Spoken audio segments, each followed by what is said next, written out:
Salut à tous. On écoute sans attendre un extrait de l'édito de Christophe Barbier du 16 janvier 2019 sur BFM TV.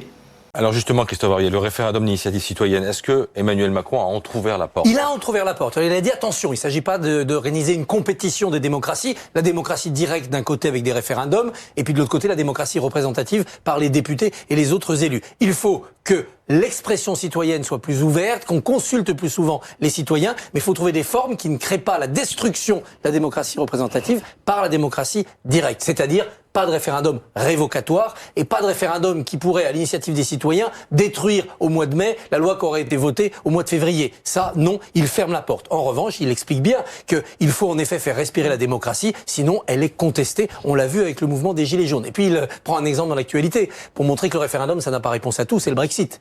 Le Brexit, c'est un référendum et ce référendum emmène maintenant dans une impasse politique. Donc là, mine de rien, Barbier nous dit que Macron a raison de refuser l'idée d'un référendum révocatoire, tout en donnant l'exemple du référendum sur le Brexit, qui pour lui mènerait à une impasse politique. Mais dites-moi Christophe, vous n'avez pas remarqué que c'est plutôt en France qu'on est dans une impasse politique? Le mouvement des Gilets jaunes, ça vous dit rien? Vous n'avez pas remarqué que vous en avez un sur le plateau à côté de vous? L'idée vous a pas effleuré qu'en restant dans l'Union Européenne, c'est justement nous qui risquons de nous retrouver dans la merde?